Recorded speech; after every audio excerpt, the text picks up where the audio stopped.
ქართველთა ერთ-ერთ ყველაზე დიდი ეთნოგრაფიულ ჯგუფს მეგრელები წარმოადგენენ. წარსულში მათ ეკავათ ისტორიული კოლხეთის ცენტრალური რაიონები და მთისწინეთი, ამჟამად რიონი, სხობის და ენგურის სანაპიროები. კომპაქტურ ჯგუფებად სახლობენ საქართველოს სხვა კუთხეებშიც. ისინი არიან ძირითადი ნაწილი იმ ტომებისა, რომელთა გაერთიანებითაც ჩამოყალიბდა თანამედროვე ქართული საზოგადოება. მეგრელები მჭიდრო კავშირში არიან იმერლებთან, სვანებთან, რაჭველებთან, გურულებთან და ლეჩხუმელებთან. თითოეული ეს ქართული ეთნოგრაფიული ჯგუფი აგრეთვე მემკვიდრეა უძველესი და უმდიდრესი კოლხური კულტურისა. ვახუშტი ბაგრატიონი მეგრელებს ასე ახასიათებს: კაცნი და ქალნი არიან მშვენიერი, მსგავსნი იმერლებისა, იციან სწრაფი გავრაზება, სარწმუნოებით დარჯულით არიან ქრისტიანები, იმერეთ აფხაზეთის კათოლიკოსის სამწყსონი.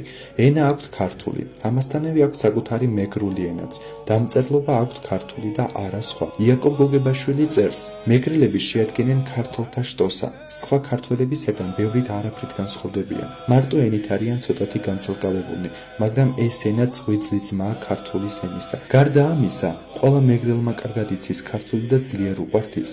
მათ ეს საყმრთო ენად მიაჩნიათ, რადგანაც წირვა ლოცვა მთელ სამეგრელოში იმ თავიდანვე ქართულ ენაზე სრულდებოდა და ახლაც ასეა. აღსანიშნავია, რომ ღრმამცოდნენი ქართულის ენისა მეგრელებს შორის უფრო ბევრნი მოიპოვებიან ვიდრე სხვა ქართველებში. მეგრელებს ყოველთვის უყვარდათ გულით ქართული ლიტერატურა და ბევრმა მეგრელმა გაამდიდრა იგი მშვენიერი თხზულებებით.